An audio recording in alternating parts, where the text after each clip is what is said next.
Bienvenidos y bienvenidas a Permacultura Gran Giro. Tengo el gran honor de entrevistar a nada menos que Antonio Turiel, Sergi Caballero y Ana Digón acerca del gran tema que no se está tratando lo suficiente. Las consecuencias en nuestro sistema alimentario, en nuestra dieta, en nuestras calorías y nuestro bienestar social a consecuencia del tremendo proceso podemos llamarlo colapso, creo, a estas alturas, que está sucediendo producto de la guerra en Oriente Medio. Entonces, creo sinceramente que este tema se ha quedado fuera hace un mes. Este vídeo se está grabando pasado un mes del inicio del conflicto.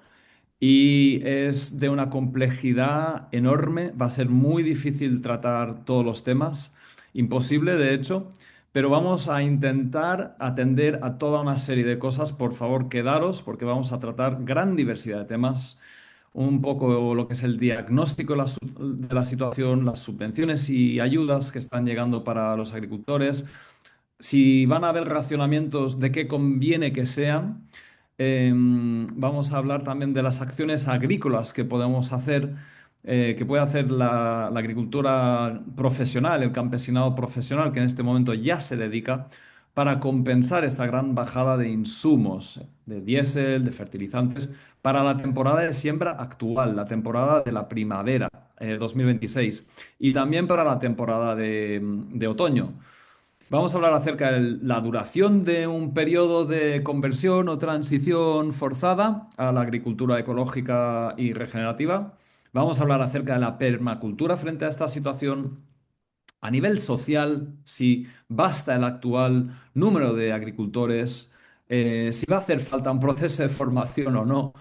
Si conviene que las personas con acceso a tierra inicien su autoproducción, qué cultivos serían recomendables, el papel de la administración y las perspectivas a largo plazo de todo esto.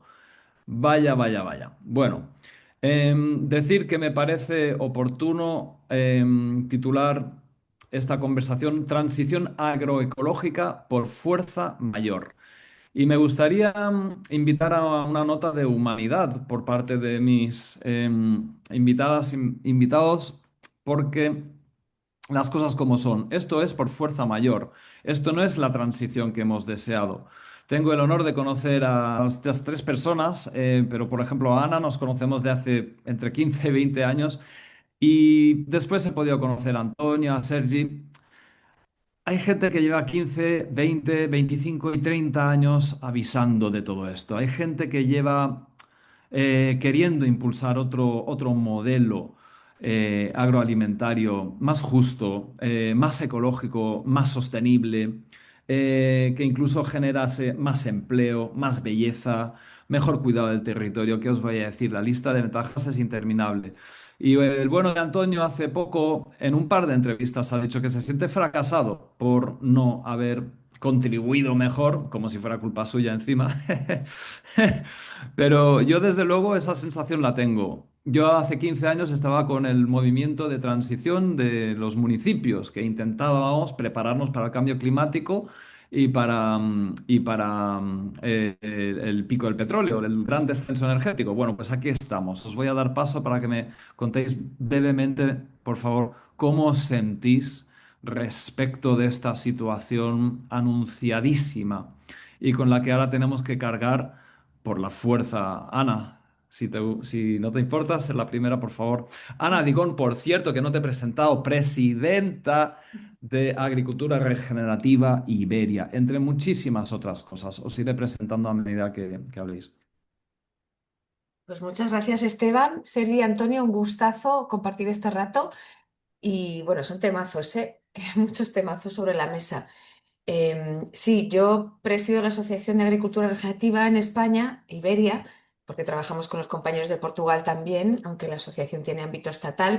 Y eso lo que quiere decir ser presidenta de una asociación así es ser chica para todo, ¿eh? O sea, que básicamente es ser responsable de un montón de cosas e intentar impulsar lo que vemos como soluciones o como un puente hacia el futuro, ¿no? Yo lo llevo diciendo desde hace 15, 20 años, como dices, ¿no? Es un puente hacia el futuro que queremos ver ante la actual situación de crisis multisistémica.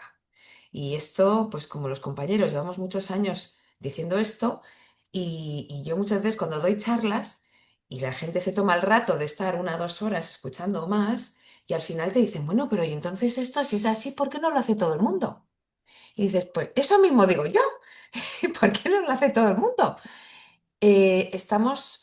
Somos criaturas de confort, nos acostumbramos a nuestra situación y la fábula está de la rana, ¿no? Si te van calentando la agüita en la que estás despacito, pues no, pues ahí te quedas hasta que te frías, ¿no? Y igual hace falta este golpetazo de agua caliente para que espabilemos. A mí la verdad me da mucho coraje, mucha pena y, en fin, que, como siempre dices tú también, ojalá no tuviera que ser de esta manera o con un fuerte shock que nos pusiéramos en marcha, ¿no? Desde luego hay mucha gente que está desde hace tiempo proponiendo soluciones. Ahora tenemos las redes sociales y un montón de plataformas para poder informarte. Entonces ya es una cuestión de responsabilidad personal también, ¿no?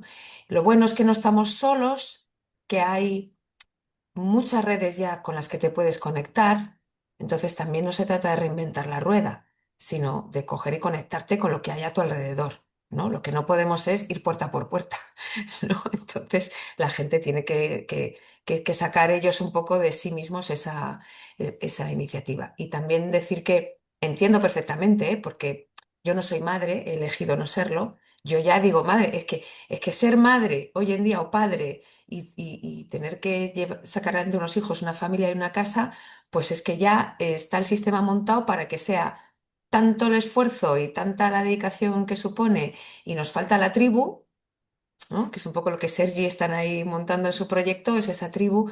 Como nos falta la tribu, nos falta el pueblo y nos falta el espíritu pueblo, pues tenemos que hacerlo todo, 1 o 2 personas. Y claro, eso hace que la gente se tenga que centrar en la supervivencia, en el día de hoy y mañana y pasado.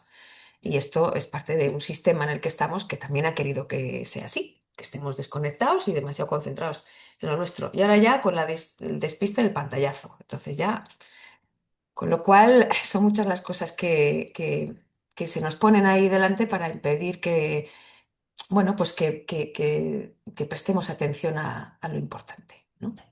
Así que bueno, Gracias. yo agradezco a todo el mundo que está en ello y que hay muchos recursos ya, o sea que no desesperemos porque hay recursos. Los hay. Sergi, bueno, te doy la bienvenida. Sergi, permacultor de Más Les Vinyes, divulgador conocidísimo en YouTube. También, si hay algo más que quieras decir como forma de presentación, adelante.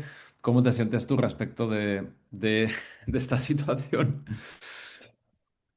Pues yo creo que estoy todavía en la incredulidad. No acabo de creerme lo que está pasando, por más que llevemos años diciendo es pura física, ahí están los números, hay un tema de las extracciones, los usos de las energías. Está claro que no son infinitas, con lo cual ya mediante la permacultura ya estamos poniendo esta mirada de cómo podemos mejorar la eficiencia, el cierre de ciclos y demás, que quizá ya hablaremos o tocaremos más tarde.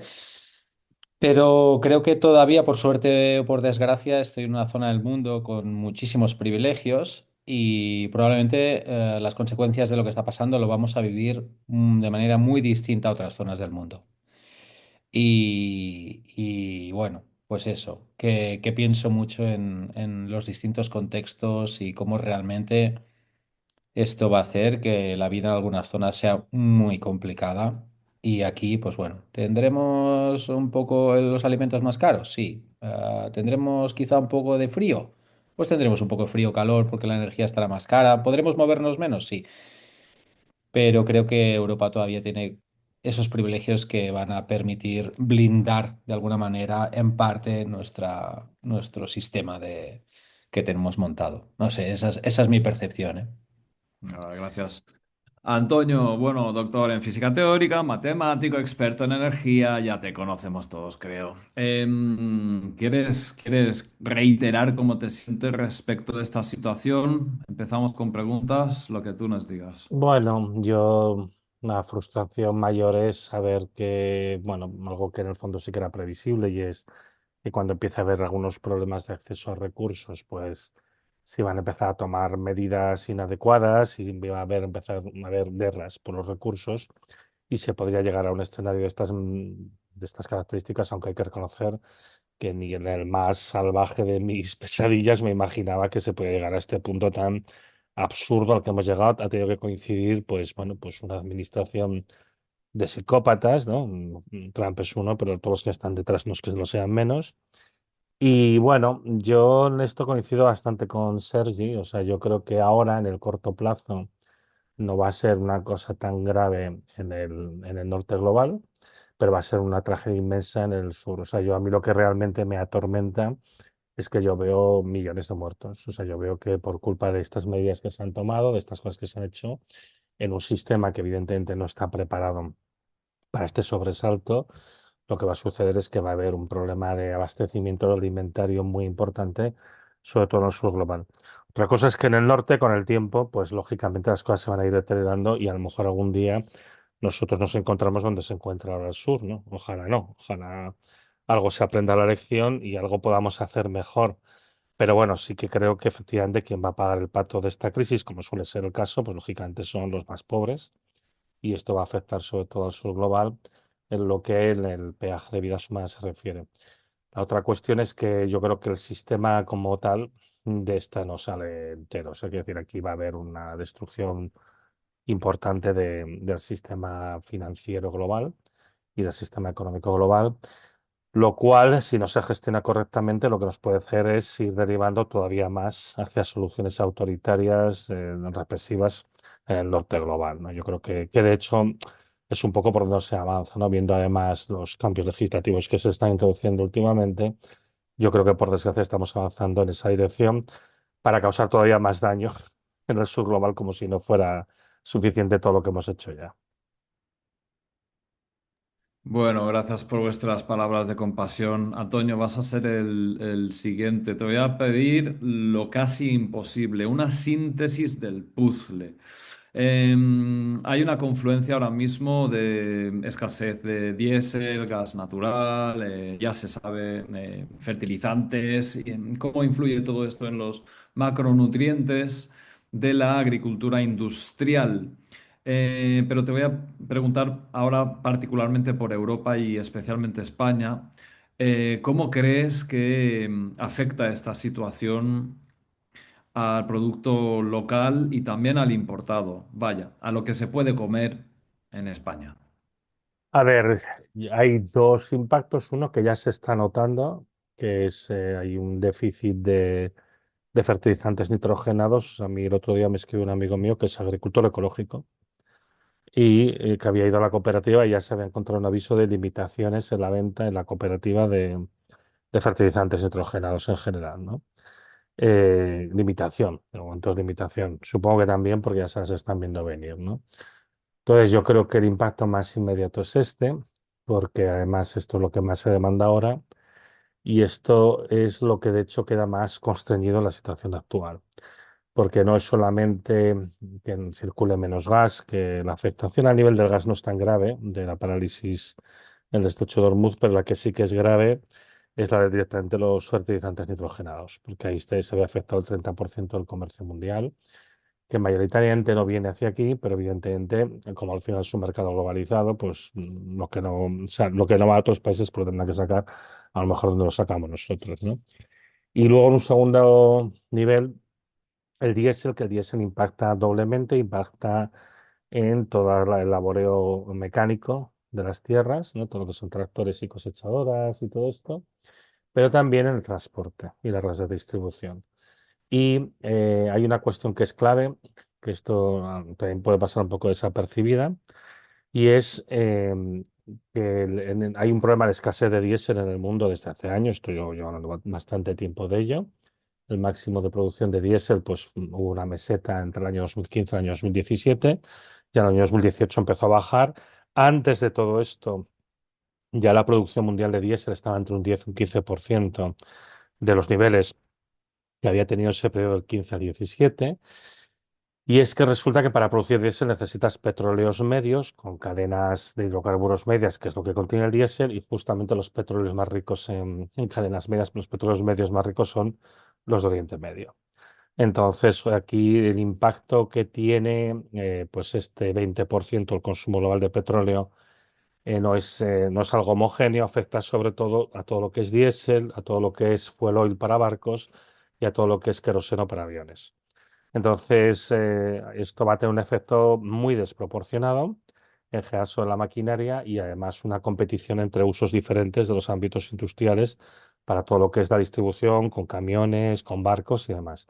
Hay una última derivada que no se va a notar inmediatamente, pero que se va a notar con bastante fuerza después, y es en esta zona se estaba produciendo el 30% de todo el azufre del mundo y el azufre se utiliza para hacer ácido sulfúrico, que tiene muchos usos industriales, particularmente la extracción de metales como el cobre, pero también para atacar la piedra fosfórica para producir fosfatos, que se utiliza como fertilizante también. Y además ya sabéis que hay un problema crítico con el fósforo desde hace muchos años. Entonces, esto va a ser bastante peliagudo porque además el ácido sulfúrico no es sustituible, no es sustituible en ninguna de las industrias y va a haber una competición muy alocada, diría yo, muy salvaje entre los usos para producción de metales y los usos, por ejemplo, pues eso, para la producción de fosfatos. Y ya sabéis que aquí en este tipo de competiciones, en este marco económico, todo se mira por el valor económico, no por el valor social. Entonces, ahí en un plazo un poco más largo de tiempo, pero no muy lejano en el tiempo, se va a notar también que hay una afectación en la producción de fosfatos. En el contexto de España, que por cierto no lo he dicho, en el contexto de España, lo que es previsible es que empecemos a tener cierta restricción inmediatamente. O sea, con los fertilizantes nitrogenados ya está empezando. Con el diésel yo creo que va a empezar en las próximas semanas. Todo esto en un escenario en el que la guerra se prolongue, claro. Si la guerra no se prolonga es otra historia.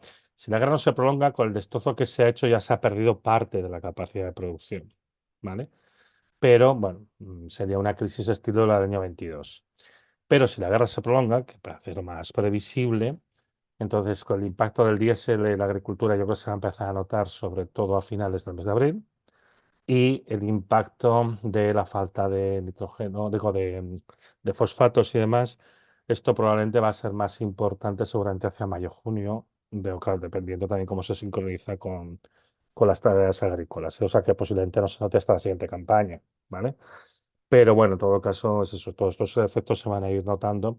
Yo no creo que creen una disrupción total, porque España, lógicamente, al pagar con el euro, tiene más capacidad de acceso al mercado que lo que le tocaría si se distribuyera equitativamente.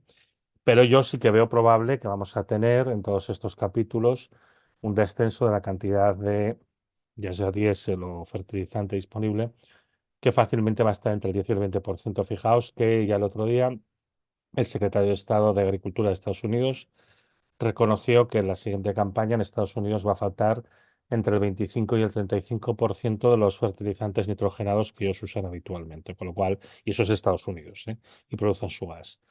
Con lo cual, bueno, pues yo creo que esto es un poco la medida de lo que podemos esperar por aquí. Vale, bueno, y en medio de esta gravedad voy yo y meto un chiste. Qué buen momento para implementar el acuerdo UE-Mercosur, ¿verdad? ¿Quieres comentar algo al respecto o cambiamos de tema? Porque es que es obvio, no sé. Qué absurdo, ¿no? ¿Algo que decir? Bueno, a ver, es que yo creo que Mercosur se basa en una cosa muy simple, es energía abundante barata para transporte de larga distancia. Justo esto es lo que se va al garete ahora mismo, con lo cual, bueno, pues tiene la ventaja de que todos estos acuerdos de Mercosur van a quedar un poco relegados por este problema de la dificultad de hacer estos transportes de larguísima distancia. Es que va a ser muy comprometido y es que piensa que además en un momento determinado se va a priorizar ciertas cosas por encima de otras. Me da que los alimentos no es justamente lo que se va a priorizar más, por desgracia. Gracias. Pues, a ver, vamos a indagar un poquito en las políticas que se están haciendo. Acabas de comentar algo. En este momento ya hay ayudas directas, son por hectárea, cosa que beneficia a los cultivos extensivos en detrimento de otros tipos de cultivos como huerta y frutales. En principio parece que los agricultores lo reciben bien, pero bueno, también indican que no basta.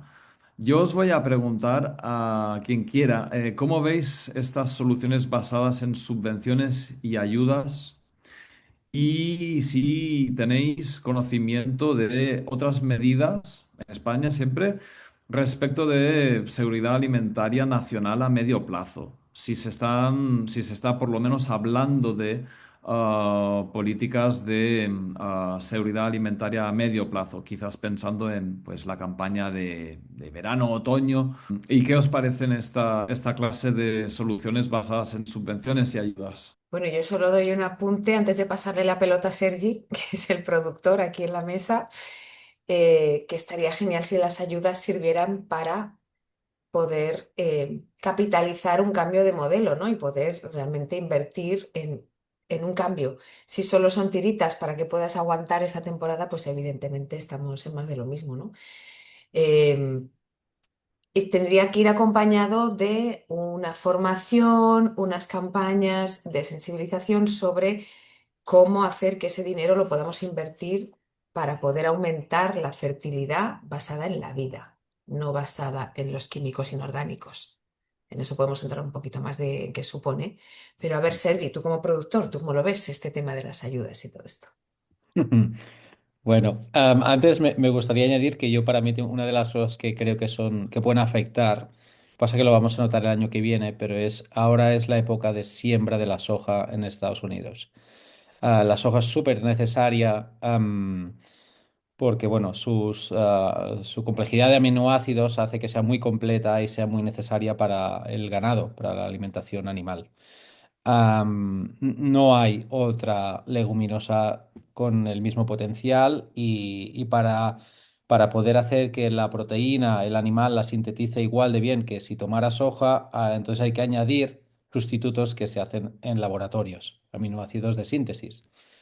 Ahora está coincidiendo que es el momento de abril-mayo de plantar la soja, seguramente con los precios de fertilizantes más altos que se tendrán. Con lo cual yo eso también no sé cómo va a afectar a medio o largo plazo a la producción del ganado, que, bueno, que también de nuevo recordar que sí, que hay una parte de la sociedad, de la sociedad que está tomando, se está alimentando con un ganado alimentado industrialmente, por encima de lo que deberíamos hacer, pero hay otra parte del mundo que no, que apenas tiene acceso a proteína animal y que esa es su oportunidad de poder tener esos nutrientes. Dicho esto, estoy totalmente de acuerdo con Ana. A mí una de las cosas que a veces me preocupa, o sea, primero me venía el pensamiento cuando hace bastantes años, que hace 13 o 14 años que viajé a Alemania y a Suiza a hacer visitas biodinámicas, en granjas biodinámicas, y me contaban que cuando allí una persona agricultora pasaba del convencional al ecológico, tenía 2 años de un sueldo fijo para hacer esa transición y demás. Lo encontré muy buena idea para que la gente empezara a caminar hacia esos ámbitos. Y yo creo que las subvenciones, como dice Ana, tienen que estar claramente. O sea, para mí la agricultura y la ganadería es la manera más eficiente de transformar la energía. Yo siempre lo digo, la agricultura es eficiencia energética y ahora mismo no lo es, no lo es, porque con suelos compactados, por ejemplo, el potencial de producción de un campo puede reducirse alrededor de un 40%, porque nuestros suelos no están estructurados. Entonces, todo ese camino para estructurar los suelos, permeabilizar que pueda entrar el agua, aumentar el carbono, todos los microorganismos del suelo, totalmente a favor. Si vamos a poner parches para comprar fertilizantes sintéticos y ya está, es que no, es que es que el año que viene será peor. O sea, esa es la parte que yo creo que cuando Antonio dice esto ya ha habido un clic, ¿no? Que hay cosas que empezarán a rodar. Es que es eso, es que cada año los campos están con menos potencial de producción porque están más castigados. Si no sabemos tocar esos puntos de palanca y empezar a revertir esas situaciones, no habrá futuro alimentario.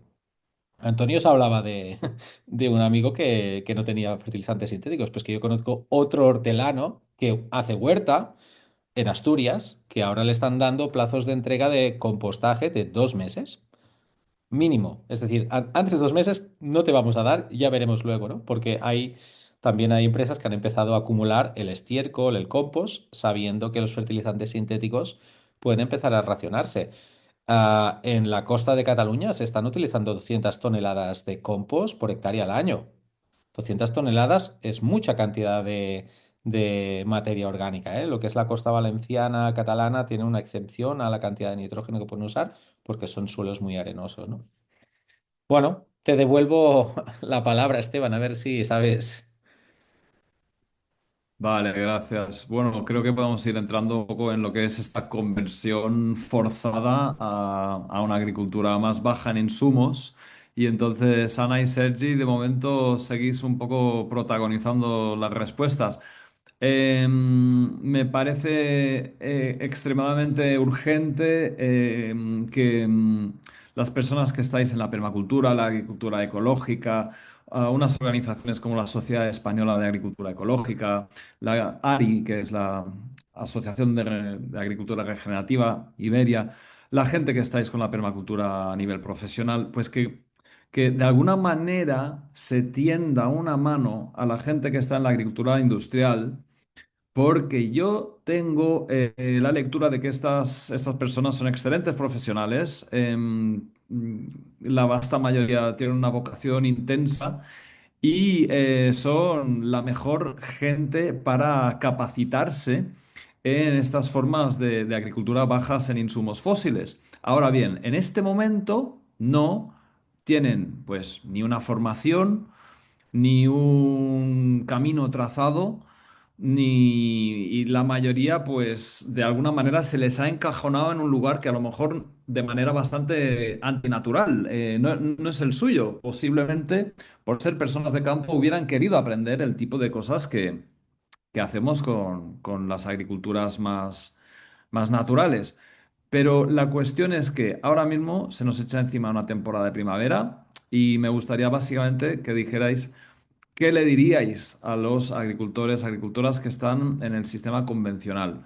¿Cuáles son las acciones que pueden hacer esta misma temporada que más reducen esa dependencia de combustible y de fertilizantes químicos? Probablemente es una pregunta que vamos, se podría hacer un taller de 5 días sobre esto y para cada caso, ¿no? Pero a grosso modo, al menos, ¿qué es lo que diríais? Ana, por favor, adelante. Pues sí, amplia pregunta. A ver, la manera más eficiente, como ha dicho Sergi antes, de tener un sistema menos dependiente o no dependiente de esos insumos externos es volver a una fertilización orgánica. Que nos han llevado por la vía de la fertilización sintética, desde Justus von Liebig, que es aquel que dijo, ay, la alimentación es a través de macronutrientes solubles, NPK, ¿no? Y de ahí, pues toda la industria, ¿no? De fertilizantes y demás. Y la gente cree que eso es lo que necesitan sus plantas. Sí, que tengo que alimentar a la planta con estos nutrientes. Sin embargo, en realidad lo que nutre las plantas es toda la vida que hay en el suelo, la microbiología, que es la que cicla los minerales, los nutrientes y que transforma la materia orgánica en nutrientes para las plantas. Ahí hay unas interacciones increíbles que suceden bajo el suelo, de las cuales en realidad sabemos poco, pero ya se empieza a saber más sobre ese tipo de intercambios que hay biológicos en el suelo, ¿no? Entonces, para favorecer la biología del suelo, lo primero que hemos de hacer es dejar de matarla, ¿no? La labranza con volteo es una forma fantástica de matar mucha microbiología del suelo. Entonces, el empezar a caminar hacia dejar de labrar y cuidar ese suelo como si fuera la piel viva del planeta, porque es lo que es. Es un enorme digestor y es una piel viva que básicamente lo de arrancar la piel a tiras y darle la vuelta, pues le va fatal, porque se oxidan un montón de nutrientes, lo cual genera una fertilidad inmediata, eh, que es una ilusión, ¿no? Porque genera pan para hoy, pero hambre para mañana. Y la energía va a sanar esas heridas que se han causado, ¿no? Usando esa analogía de la piel. Lo que sí le va bien a la piel es un poco de peeling, ¿no? Un peeling de las células muertas, de la superficie, nutrición, hidratación y después cubrir mi piel contra pues el aire, el frío, el viento, la lluvia. esto es lo que necesita mi piel. Pues la piel viva del planeta lo mismo. Entonces, ese peeling inicial lo hacen fantásticamente las pezuñas de los animales, que están además, digamos que en cada región diseñadas casi para ser el tipo de peeling, el tipo de impacto que necesita ese suelo. Y luego la nutrición e hidratación que aportan los orines y el estiércol de los animales, siempre que estén bien pastoreados, haciendo un pastoreo dirigido, que podemos llamar, que imita los patrones naturales. Entonces avanzamos rápido con los animales en alta concentración para tener un alto impacto y luego un largo reposo de esas parcelas. Esto lo puede ver la gente en muchas páginas web y podcast y de todo, el tema del pastoreo dirigido o en la web de la asociación agriculturaargentina.es, toda una sección de ganadería que habla de esto estupendamente. Entonces, el volver a integrar el ganado en el territorio y gestionar la vegetación y potenciar la fotosíntesis con el ganado, con un correcto pastoreo, es una manera de bombear nutrientes y carbono por el sistema y de acelerar esos procesos y así nutrir, es la planta la que va a alimentar al suelo y en ese suelo hay un montón de vida que es la que genera esta fertilidad. Entonces, dejar de labrar, plantar cultivos que sean nutrientes del suelo, como son las leguminosas, ¿no?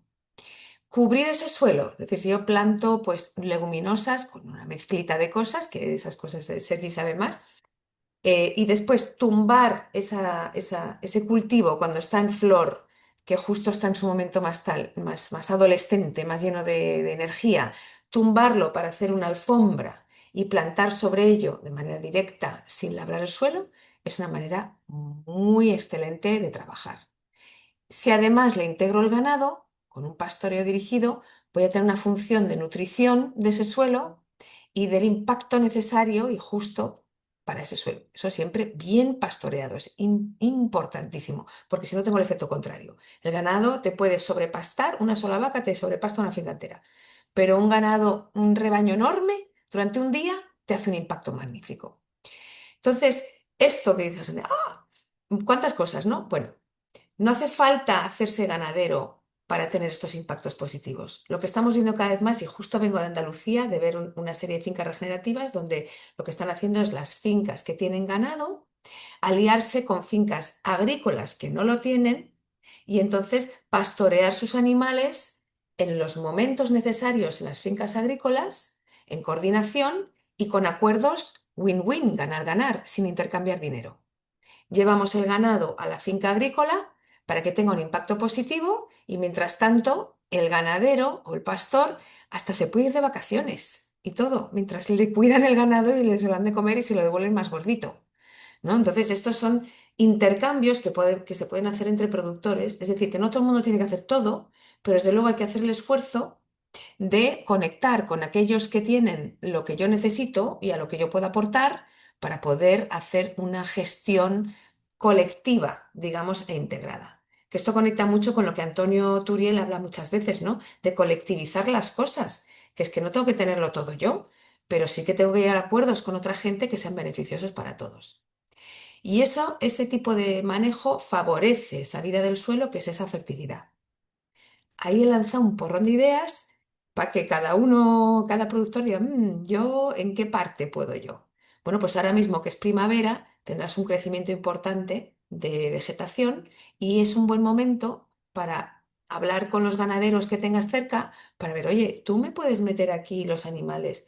Lo digo así como si fuera fácil, ¿eh? Pero no lo es, ya sabemos que luego están las guías, ¿no? Con la administración hemos topado, las guías para mover animales, el que tengas permiso para tener animales en tus tierras, tal. Bueno, pues igual hacen falta un poquito de desobediencia civil razonable para estos casos. Le paso la pelota a Sergi, a ver. Vaya, yo creo, Ana, que los has contado súper bien. Lo que pasa es que es muy polémico, porque a día de hoy hablar de que los animales pueden regenerar el planeta parece que va contra algunas miradas éticas de lo que es. Pero a mí me gustaría aportar la mirada de que los datos que sabemos, que un suelo que está degradado podemos regenerarlo en 15 años con plantas, 4 años si es con ganado. Yo creo que esa es muy buena. Y yo allí también añadiría otra cosa que añado a lo que decía Ana. Am, yo creo que todo el mundo tendría que ser ganadero o ganadera, porque en realidad eso es algo que me gusta mucho decir. En realidad sí tenemos esos animales, lo que son muy pequeños y no los consideramos y los tenemos bajo nuestros pies. Pero cuando nosotros labramos, estamos matando toda esa vida.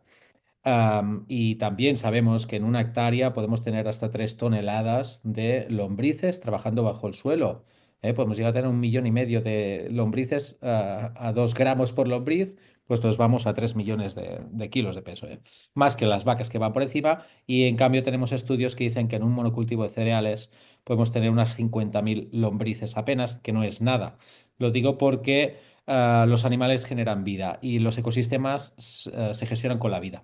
Dicho esto, hay esta mirada de pensar que la gente que estamos metidas en agricultura regenerativa, en permacultura o agroecología, estamos haciendo esto por un tema de escasez y para nada. Es una mirada de abundancia máxima, de vivir en un planeta donde el suelo precisamente es uno de los recursos que regenera contra mejores su uso. Es como el buen humor en la vida o el optimismo. Hay pocos recursos en el planeta que mejoren por su uso, ¿eh? No se degrada, se puede mejorar. Y esto lo decía también porque a pesar de todo lo que nos está diciendo Ana, aunque tengamos todo el petróleo del mundo, vamos a seguir regenerando los suelos. Y aquí también me gustaría decir a las personas que digan, vale, yo también quiero regenerar los suelos, hay otra parte que hay que empezar a invertir dinero y recursos en aumentar tus reservas hídricas. Hemos vivido un invierno fantástico, pero tenemos los acuíferos contaminados y con muy bajas capacidades. Tenemos que aumentar las reservas hídricas y aumentar la disponibilidad de semillas. Yo creo que esos son dos factores, el tema de las semillas, proveerte tus propias semillas y el agua, que por más dinero que tú tengas, cuando el mercado falla, no puedes hacer nada con ese dinero. Sin agua y sin semillas no hay cultivo que valga. Entonces yo ahí también diría que a las personas que quieran empezar a tener más resiliencia, esos son dos puntos de palanca que hay que tener encima de la mesa y no descuidarlos. Bueno, gracias. Fascinante todo. Has mencionado que se puede regenerar un suelo en 15 años sin animales y en 4 años con animales. Me gustaría que entrarais un poquito en lo que es una idea realista acerca de la duración del periodo de transición o el periodo de conversión a agricultura ecológica, regenerativa. Y voy a mencionar un vídeo, en mi opinión, levemente polémico, que es el último vídeo que ha sacado Hope, el canal de divulgación de Javier Peña, que bueno, es conocido por enfatizar siempre pues, las posibilidades casi siempre reales. En mi opinión, y no estoy solo en esto, creo que se ha equivocado a veces enfatizando de más, pues una visión de capitalismo verde, que sinceramente ahora pues creo que se la va a pegar con la realidad. Esto de las renovables eléctricas industriales de los que nos ha contado Antonio infinidad de veces, y creo que en esta vez el amigo Javier se ha ido hacia un exceso de optimismo acerca de la velocidad a la que se puede regenerar el suelo. A ver, el vídeo es absolutamente precioso, vale la pena verlo, pero hay que contextualizarlo con mayor realidad para no generar expectativas frustrantes, y para asumir las cosas como son. Entonces, pues, ¿cuánto se podría llegar a tardar en regenerar un suelo? A ver, ahora mismo para la campaña de primavera imposible, no nos da tiempo, estamos todavía en shock, pero para la que viene, la de otoño misma o primavera que viene, a lo mejor ya es otra cosa, a lo mejor ya hemos respirado, hemos asimilado algunas cosas, pero ¿en cuánto tiempo se podría regenerar un suelo promedio en España con en su grado de erosión, de pérdida de materia orgánica? Es imposible hacer una media, un promedio, pero ¿qué nos podéis contar sobre esto? Porque desde luego lo que ha dicho el bueno de Javier en su canal de Hope, pues creo que no es real. No sé Que lo que ha por dicho cierto, yo, lo que ¿eh? decía es que daba a entender que en 2 años todo era maravilla, ¿no? En fin, creo que no es así. No es así y es así. Es decir, todo depende de la energía que le quieras meter. Si nosotros cogemos todo el compost, uy, estos globos no sé qué celebran, pero sí, cogemos todo el compost generado en la ciudad de Barcelona y lo ponemos en una finca, por supuesto la vamos a regenerar rápido, pero creo que no se trata de eso, de hacer una regeneración sostenida con los recursos del propio lugar o por lo menos de la bioregión. Algo que también me gusta pensar es que cuando una persona del sector primario quiere regenerar, algo bueno es fijarse en los recursos de las industrias que tenga alrededor, porque a lo mejor tenemos una industria que está produciendo serrín, está produciendo piel de naranja seca, algunas cáscara de huevo. Hay mucho potencial allí, ¿eh? Am, entonces, yo creo que también el hecho de esta inestabilidad climática que estamos viviendo, que no sabemos en qué momento nos vamos a tener una oleada de calor o de frío, lo complejiza mucho más. El año pasado, sin más lejos, un compañero francés, productor de hortalizas, estuvo casi 2 semanas y media superando los 42 grados. No tenía ningún sistema de riego. Se le murió todo lo que había. O sea, es que no tenía infraestructuras preparadas y encima le sucedió que le vino un huracán, un tornado, y le arrancó los frutales y él me decía, ahora va y usted se adapta a eso, ¿eh? Como lo que vamos diciendo. Entonces, pero partiendo de esos casos, yo, por ejemplo, sí que veo que depende mucho del contexto, la pluviometría. No es lo mismo un suelo que tiene 200 litros de lluvia al año que uno que tiene 1200. Entonces, a mí me resulta muy difícil darte un número y yo te puedo decir que en mi zona, cogiendo un suelo que estaba en el 1,3% de materia orgánica, que quiere decir que es un suelo que ya está tirando más a la desertificación, pues mira, pasamos alrededor del 2,9, 3,2 en unos 7 años y eso ya está muy bien. Es decir, es una buena regeneración, pero ¿por qué? Yo porque tengo ganado. Y empecé para que os hagáis una idea, con 4 ovejas, donde estaba haciendo 400 gramos de pasto por metro cuadrado y ahora paso de los 4 kilos por metro cuadrado. ¿Sí? Ahora ya no hay 4 ovejas, hay casi 100, ¿sí? Y comen en el mismo lugar. Pero esa es mi experiencia, Ana. Yo creo que tú has estado en un montón de fincas que puedes dar una visión mucho más amplia. ¿Qué piensas? Interesante, Sergi. Pues mira, me venía a la mente, por ejemplo, un ejemplo justamente ahí en Andalucía, ¿no? Que es una finca regenerativa que se llama Valle del Conde y que es todo un valle de olivar de montaña que además tiene sus dificultades, pues porque hay mucha pendiente y hay toda una serie de complejidades, ¿no? De sacarle rentabilidad a eso. Y el que lo maneja, Francis, venía del mundo textil, que cuando empezó a caer aquello, el mundo textil en su zona, miró a la finca familiar y dijo, a ver si a esto le sacamos algo, ¿no? Y se puso a gestionar la finca. Y claro, él, como venía del mundo empresarial, se puso a hacer números y dijo, a ver, un momento, nos estamos gastando una pasta en herbicidas para estas 360 hectáreas, para mantenerlo limpito de hierba, ¿no? Y tengo a varios tíos en la finca echando herbicida para arriba y para abajo por las colinas. Y de repente, arriba de este valle hay un productor, un señor mayor ya, que hace queso magnífico en ecológico, con sus ovejas ecológicas. Y el tipo se tenía que bajar con su furgonetilla y para abajo a comprar el pienso para volver a subir otra vez hasta allí, ¿no? Con el pienso para esas ovejas en ecológico.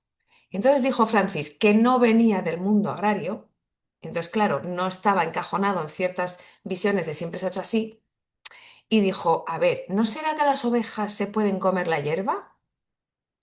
Y le propuso al pastor, que dijo, "Ah, pues fenomenal, me ahorro unos meses aquí de pienso". Empezaron a pastorear las ovejas ahí en el valle y el primer año fue tan exitoso, porque pudieron controlar la hierba y hacer una labor fantástica, que el segundo año ya fueron 3 rebaños de vecinos, de ganaderos vecinos.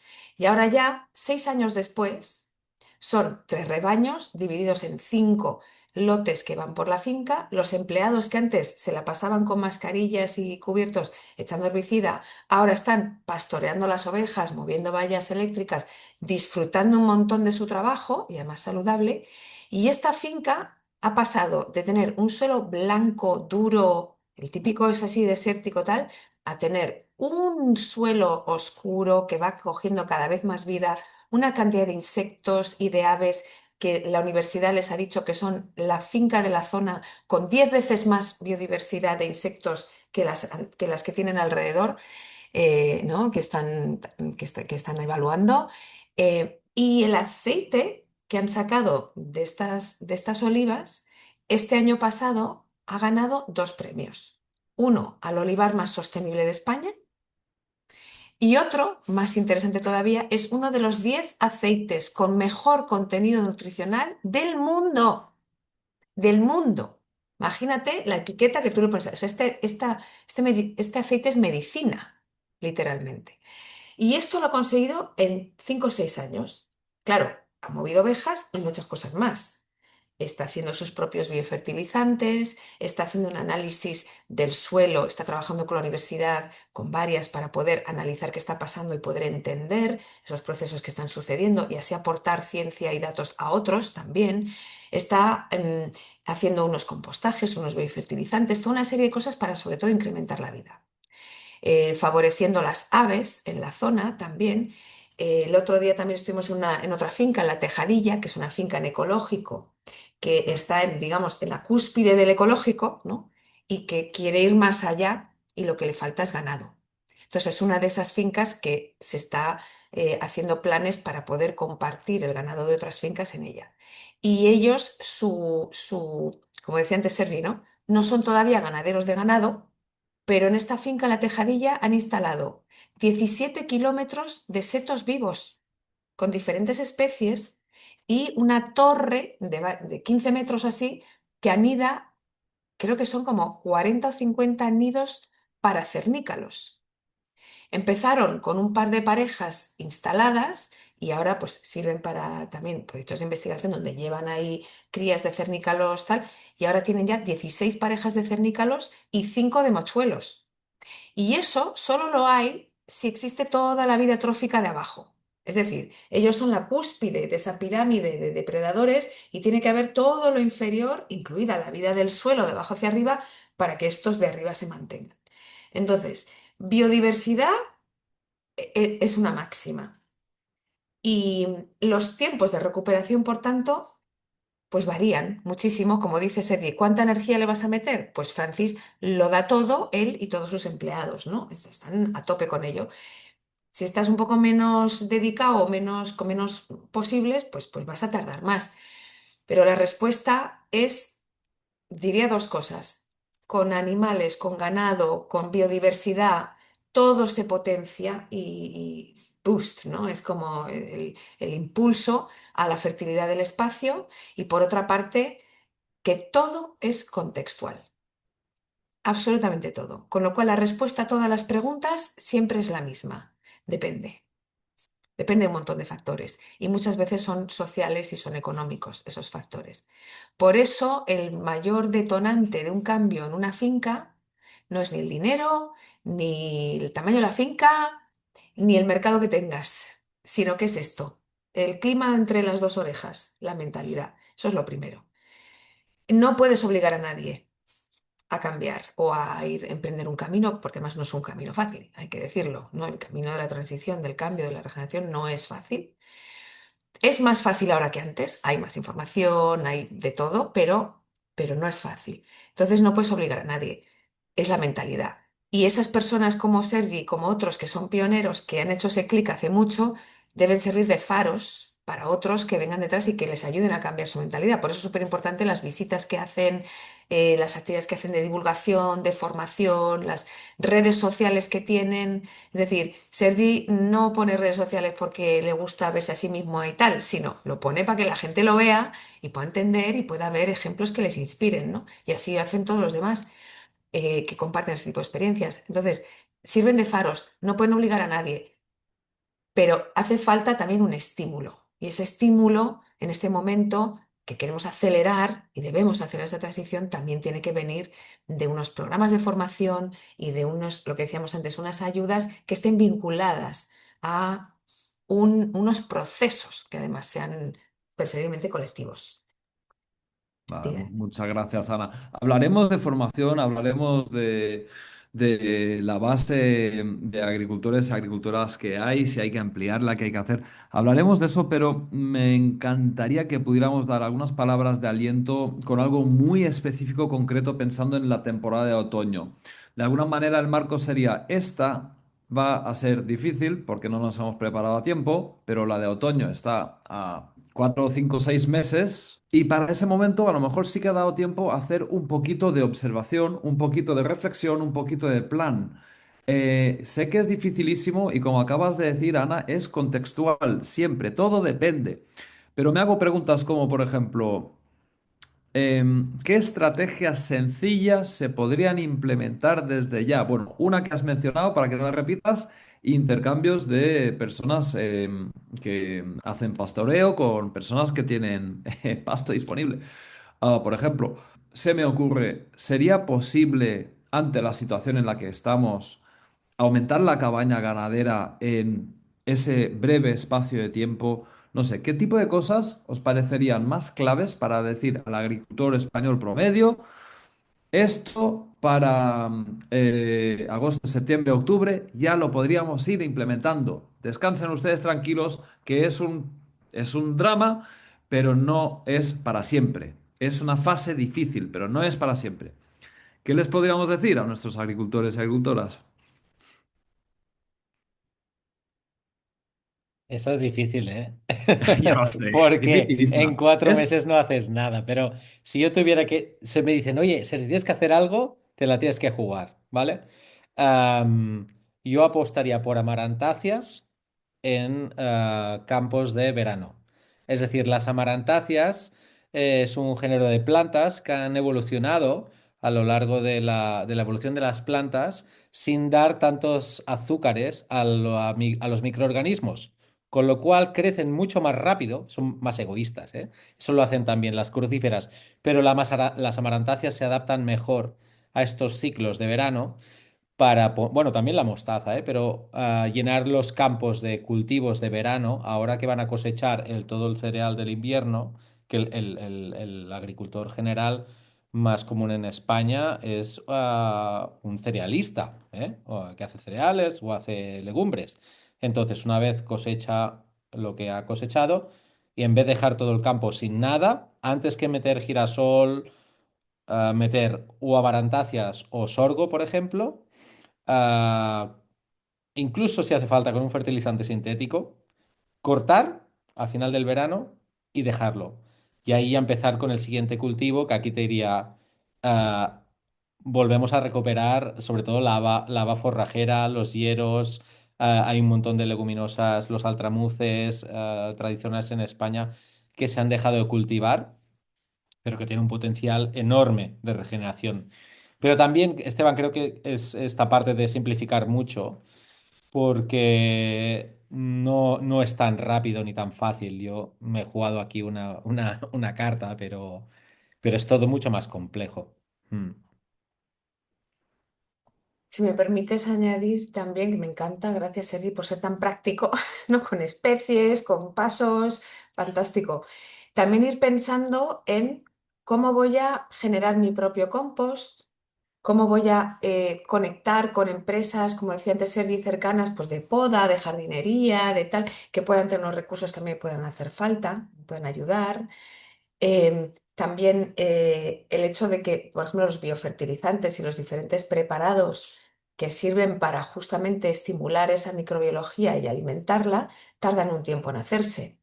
Entonces, pues 1, 2, 3 meses de tiempo hacen falta para poder generar esos diferentes, pues, semilla de microorganismos nativos, biofertilizantes, test de compost. Todo eso requiere un tiempo y una planificación. Entonces, en verano puedes estar, o ahora puedes estar diciendo, venga, ¿de dónde puedo conseguir los materiales que necesito para hacer esto? Mirarme vídeos, a ver cómo lo hago, tal vez juntarte con productores que tengas cerca, investigar, a ver quiénes están cerca haciendo este tipo de cosas y ofrecer, decir, oye, vamos a juntarnos a hacerlo juntos y poder aprender de ellos y poder empezar a tener tu propio material para ello, el juntarte con otros para comprar cosas en colectivo o adquirir o conseguir cosas en colectivo y así poder ir preparando la temporada próxima para poder ir teniendo cosas que te puedan ayudar. Mm. Antonio, ¿tú qué opinas? Que tú eres muy preparacionista, ¿verdad? Sí, pero yo, pobre de mí, de esto puedo opinar más bien poco. Yo creo que uno de los puntos claves, en todo caso, es tiene que haber una ayuda gubernativa, por lo menos en este estadio en el que estamos. Es decir, si no hay una comprensión por las instancias públicas de que este es el modelo por el que se tiene que apostar, por ahí va a ser mucho más difícil. Yo sé que en el Reino Unido están empezando a introducir prácticas promovidas por el propio gobierno, pues eso, con recuperación de barbecho y algunas técnicas de regeneración, pero claro, tiene que haber una apuesta muy decidida. Y esto yo creo que el gobierno solo va a promover si ven que va a haber un problema permanente de escasez, porque lógicamente tienen poca fe en que con la agricultura regenerativa se pueda producir la cantidad de alimentos y sobre todo no nos engañemos. Uno de los problemas que yo creo que tenemos en España es que el objetivo de la agricultura es producir más valor añadido, es decir, es una industria como todas las demás, y entonces así tenemos los invernaderos y todo este tipo de actividades que aportan mucho más valor y ellos van a ir con esa mentalidad, no van a ir con una mentalidad ni de regeneración ni de intentar cubrir las necesidades de la población española, sino mantener los volúmenes de negocio actuales.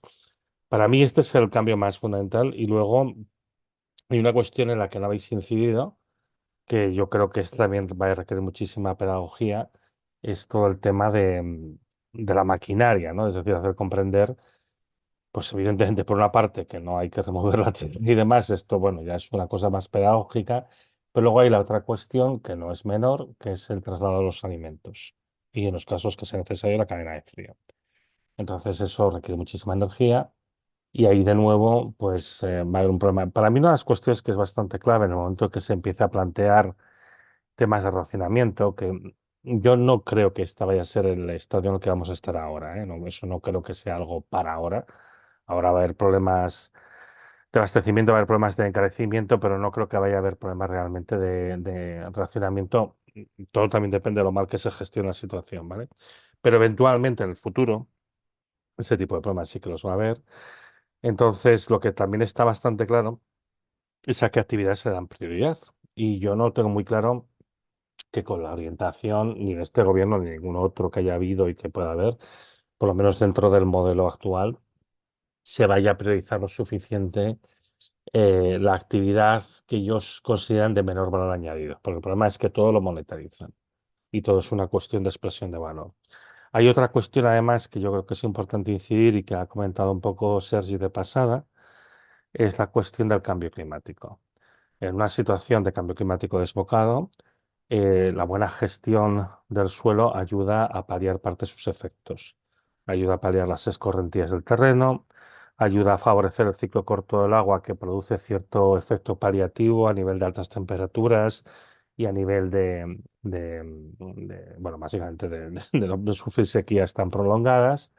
Y luego además, pues tener ecosistemas resilientes pues garantiza que esto va a ser más resistente a una situación de cambio climático. A mí una de las cosas que más me atormenta por los escenarios que se dibujan de cara a futuro es ver qué especies van a ser capaces de sobrevivir el estrés térmico que vamos a tener. Y en ese sentido, de nuevo, pues el hecho de tener sistemas resilientes que tengan cierta capacidad de regulación de la temperatura local, pues va a ayudar a que la situación sea más favorable, ¿no? Entonces, falta también pues, un enfoque integral y para mí lo más importante es que falta un enfoque de que lo más importante ahora mismo es conseguir resiliencia en todos los ámbitos, el alimentario, el climático, vamos, lo que se llama la sostenibilidad. O como decía John Michael Green, ¿no? Pues pensar en como si nuestra supervivencia fuera importante, ¿no? Hay una frase muy buena, no recuerdo de quién es, de un pensador americano, que dice que vamos a ser la primera generación de humanos que nos vamos a extinguir porque económicamente no era rentable no extinguirnos, ¿no? Y yo creo que ese tipo de cuestiones también hay que intentar traerlas a la centralidad del debate, porque lógicamente el hecho de pensar la agricultura como un ecosistema agrícola, por ejemplo, pues yo creo que son las cosas que nos dan la oportunidad de resistir mejor a todo lo que se nos viene. Incidentalmente, sabéis que, bueno, esto después de que se ha estado mirando durante meses, todo apunta, aún no es seguro, porque estamos al mes de marzo, es demasiado pronto, pero todo apunta a que seguramente vamos a ir a un El Niño y que además va a ser un El Niño muy grande, ¿vale? Un fenómeno del Niño muy grande cuando ha pasado solamente 3 años desde el último El Niño. Y esto puede pasar, pero no es lo más frecuente. Las recurrencias más habituales son de 7 a 11 años. Tiene que ver con el proceso, el estadio de calentamiento acelerado del planeta en este momento, y de nuevo eso mismo, no sabemos cuándo viene un fenómeno del Niño, aquí vamos a tener pues, situaciones de aumento muy importante de la temperatura y de fenómenos extremos más fuertes. No, no por nada el último El Niño fue el 23-24, y el 24 tuvimos la Dana de Valencia. Es decir, hay cierta, no es una correspondencia uno a uno, ni mucho menos, es un incremento de probabilidad. Pero bueno, pues este es un poco el escenario que nos vamos a ir moviendo. Pues de nuevo hay que incidir en la importancia que tienen, yo creo, todos estos procesos precisamente para paliar los efectos del clima. Ahora de nuevo, pues eso, es cómo convencemos de que la supervivencia es importante, aunque a lo mejor no es económicamente lo más rentable, ¿no? Si me permites, Antonio, me gusta mucho esta analogía que hacías. Claro, las consecuencias que estamos viendo, por ejemplo, es que cada vez hay más agricultores, por lo menos en mi zona y en Cataluña, que están invirtiendo en invernaderos.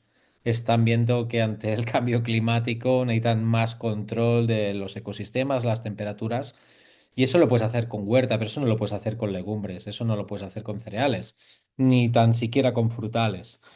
Pero algo que estamos hablando, esto que decías de la extinción, yo estoy muy de acuerdo con Antonio, no es estratégica la alimentación todavía para el Estado español, no lo es, con lo cual esto puede tardar mucho en darle importancia, pero sabemos, estamos viendo que a día de hoy los alimentos que consumimos tienen muchos menos minerales, tienen la mitad de micronutrientes que hace 40 años. Me acuerdo que con Ana coincidimos en Bruselas con la presentación de Susana, que hizo una tesina acerca de la adherencia nutricional y es terrible. Estamos hablando que creo que era el 70% de la población europea necesita complementar magnesio a partir de los 65 años porque no hay magnesio en los suelos. Y el magnesio es regulador de muchos procesos bioquímicos del cuerpo. Estamos hablando también del desequilibrio entre omega 3 y omega 6 debido al exceso de cereales en nuestra dieta y que nos faltan un montón de micronutrientes. Es decir, de alguna manera también hemos delegado nuestra salud más en el sector farmacéutico antes que el sector principal, el sector primario, producción de alimentos. Y eso para mí también es grave, porque cada vez hablamos más y vemos más inspecciones sobre la seguridad alimentaria, y los hay, pero no hay seguridad alimentaria. Al revés, cada vez estamos comiendo alimentos menos nutritivos y eso a día de hoy tampoco está encima de la mesa y yo personalmente no creo que se ponga ahora. Mm. Gracias. Así como están conectados todos los problemas, también lo están las soluciones, ¿no? Yo, a raíz de las últimas intervenciones, quiero recordar a la gente que no sepa lo que es la soberanía alimentaria, lo que es la soberanía alimentaria. Es el derecho de las personas a elegir y dirigir democráticamente su sistema productivo y alimentario. Y por lo que habéis entendido de las últimas intervenciones, es básicamente, aunque no le salga no sea muy rentable para el capitalismo, qué lástima, pero se nos va la vida en ello. Es una causa política, no me cansaré de decirlo, perdón, es la causa más importante de todas. Pirámide de Maslow, escala de necesidades existenciales básicas. Lo siento, sin agua y comida no somos nada. Es lo más importante, lo siento, pero hasta que esto no sea la causa de todos los partidos políticos, de todos los movimientos sociales, que de alguna manera destaque más, no tenemos ninguna esperanza de nada de todo lo demás. A ver si, por favor, cariños míos, de España, Europa y el mundo ordenamos las prioridades mínimamente. Soberanía alimentaria es lo primero. Vale, vale, y con esto dicho, quería sumar un poco a esta noción de una gestión adecuada del diésel que nos queda. Y también ante el tiempo que nos queda antes de que el cambio climático se haga demasiado grave. Hay una noción que a mí me encanta, que es la del petróleo de transición. De hecho, debería ser mucho más famoso este concepto. Lo he buscado hoy en Google y en las primeras dos páginas no ha salido, pero yo sé lo que quiere decir. Se refiere básicamente a un petróleo bien invertido en términos de necesidades humanas reales, básicas. Como digo, Y en ese sentido, pues hay algo que, como no encuentro la manera de haceros una pregunta para que lo digáis vosotros, lo voy a decir yo, que es el tema de los paisajes de retención de agua, el tema del diseño hidrológico. Me atrevería a decir que la agricultura regenerativa y contemporánea y ecológica y la permacultura tienen tres grandes patas maravillosas. Una es la agroforestería, otra es el manejo rotacional de los animales, cosas que se han dicho, y otra es el diseño hidrológico. Me atrevería a decir que estas tres patas son esenciales para un sistema resiliente, productivo, que es un poquito menos productivo que el sistema intensivo industrial, que solo produce una cosa, pero está completamente enfermo y es absolutamente precario. Esto es un poquito menos hiperproductivo, pero infinitamente más resiliente. Y por cierto, infinitamente más bonito. Pero el tema este de los paisajes de retención de agua, tenemos un tiempo posiblemente limitado para usar tractores y para usar maquinaria pesada que lejos de ser un mal invento, menos lejos de ser un sistema destructivo, es posiblemente de lo más importante que tengamos. Las retroexcavadoras también. Nos quedaría un tiempo que deberíamos aprovechar para, uno, diseñar el trazado de canales estratégicos de distribución e infiltración del agua, algo que técnicamente se llama sistema línea clave, keyline, zanjas de infiltración de diferentes tipos, estanques, etcétera, etcétera, etcétera. Y a mí vamos, me parecía muy importante que esto quedara dentro de, de los minutos de esta conversación. Vamos a ir con más preguntas. Vamos a entrar un poquito en lo social, ¿vale? Vamos a entrar en, básicamente voy a juntar dos preguntas en una. Es, ¿tenemos el suficiente campesinado actualmente? ¿Tenemos suficientes agricultores y agricultoras frente a esta nueva situación mundial? Y la otra es, ¿necesitaríamos programas de formación de emergencia o estoy exagerando un poco y a lo mejor no es realmente tan urgente que la gente se forme en nuevas agriculturas? Ana, tú misma, adelante. Pues yo brevemente, absolutamente hace falta que la gente se forme, pero esto es urgente ya de, como decía el profesor Piñeiro, de antes de ayer por la mañana. O sea, desde luego, y tiene que haber ese tipo de formaciones. Estamos hablando bueno, pues con autoridades gubernamentales para ver, para intentar ofrecer formación de manera más reglada y más extensa, y es dificilísimo las vías oficiales, ya lo sabemos, ¿no? Entonces es cuestión de que realmente la gente pues se organice a través de sus cooperativas, como ya vienen haciendo muchos, ¿no? Las escuelas agrarias. Yo siempre digo a los jóvenes que están estudiando que es súper interesante aprender este tipo de cosas, ¿no? El aprender cualquier cosa manual, ¿no? De hacer cosas con tus manos y a cultivar tus alimentos. Es como mínimo como un extra, ¿no? A lo que luego quieras hacer. Y que son ellos y ellas los que en las escuelas deben pedirlo, deben pedir que sus profes, tanto en las escuelas, digamos, generales como especialmente en las agrarias, pedirles a vuestros profesores que os den ciertos temas, ¿no? Que os interesen. Así que totalmente la formación y luego, desde luego, necesitamos muchos más productores y productoras en el campo. Ahora mismo es un dato bien sabido es que envejece la población rural, envejece la población productora, la media de edad está por encima de los 60 años en España de los productores, entonces claro, o sea, se acerca una jubilación masiva de gente y tiene que haber un relevo. Ahora, para que haya un relevo tiene que ser atractivo el meterte en estos fregados, ¿no? Y es que es muy complicado que lo sea ahora mismo, ¿no? Entonces, un dato que a mí me gusta mucho de un estudio que hizo el BC3, el Basque Center for Climate Change, hace 3 4 años, con productores regenerativos, pues un dato que daban, que obtuvieron, que me pareció fascinante a nivel social, era que el 93% de esos productores y productoras que habían participado en el estudio son muy felices con su trabajo y están muy orgullosos de lo que hacen y lo que aportan a la sociedad. Y eso es una media enorme para cualquier sector, pero más para el mundo rural, que es como un mundo en depresión y de bajona, ¿no? Y sin embargo, la gente en regenerativa está orgullosa de lo que hace, no porque sea más fácil, sino al contrario, porque es un reto que cada día dicen, a ver cómo supero esto, tal, y que además no, en el caso de esa gente no se sienten solos tampoco, sino que cada vez hay más personas que están en ello, y eso es lo que muchas veces nos dice la gente cuando viene a nuestros eventos. Es que lo que me encanta es estar entre locos y locas de la colina, que cada uno lo es en su pueblo, ¿no? Un poquito, bueno, pues a ver, cada vez hay más locos y locas de la colina, y es cuestión de juntarse y de coger fuerzas unos con otros.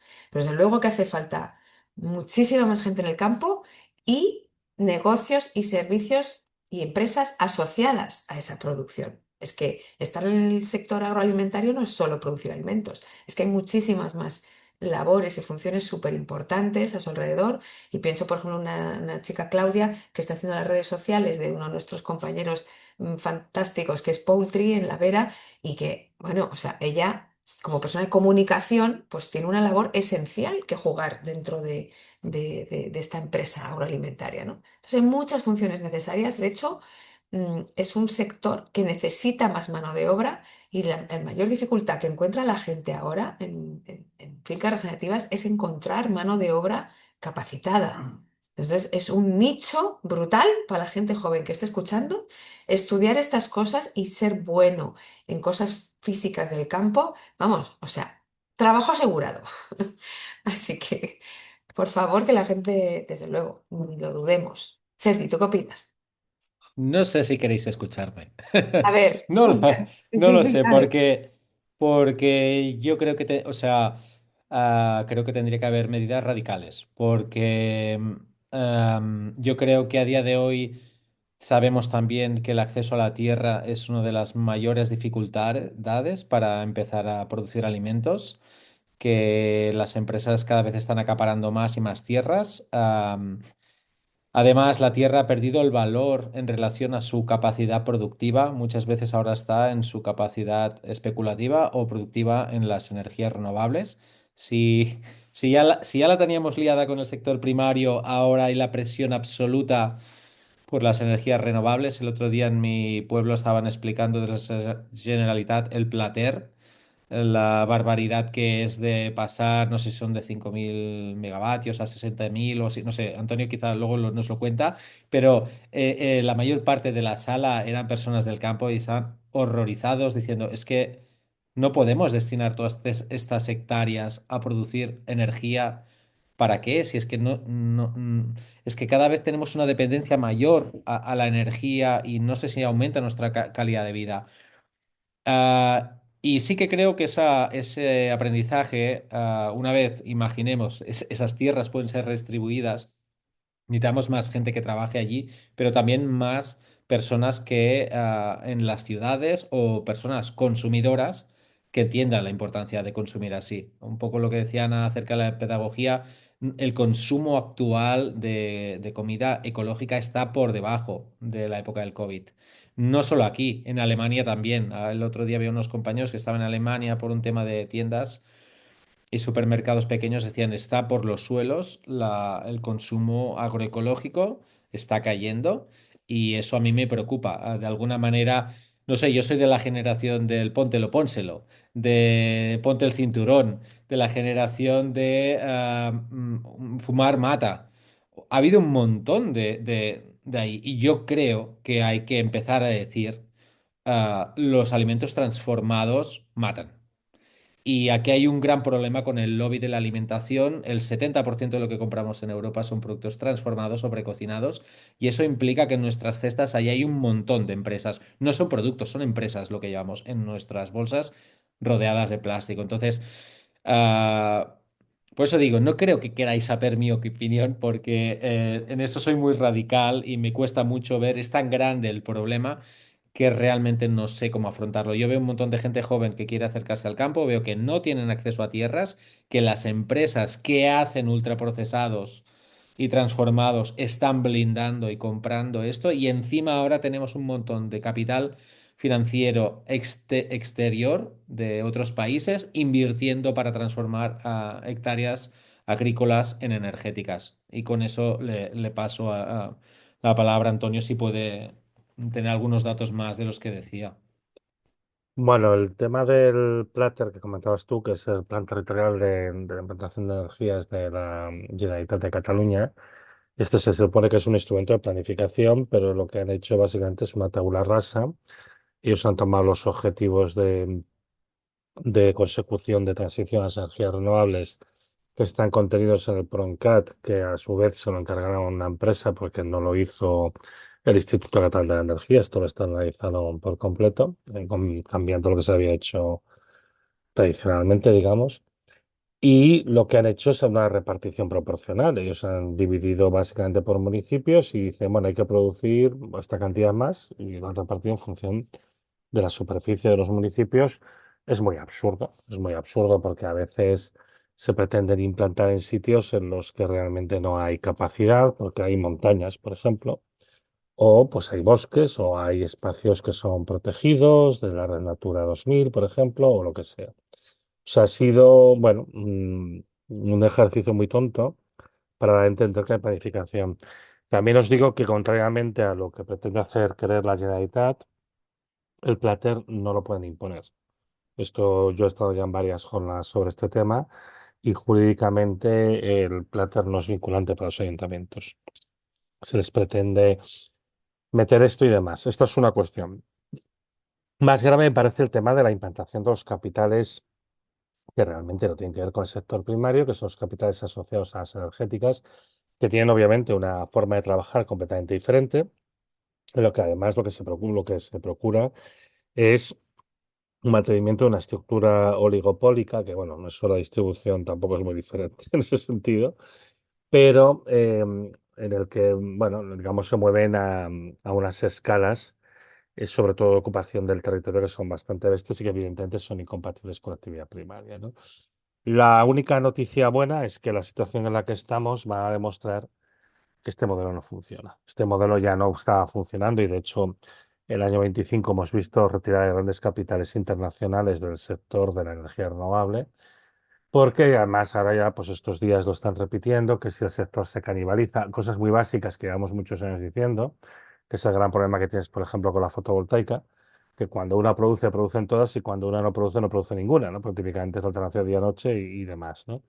Entonces, la enorme cantidad de potencia instalada no se compadece del consumo real de energía eléctrica porque no se está produciendo ningún tipo de transición. Es decir, aquí lo que estamos hablando es de que va a haber una serie de tecnologías que van a habilitar que se consuma más electricidad, pero esto es mentira.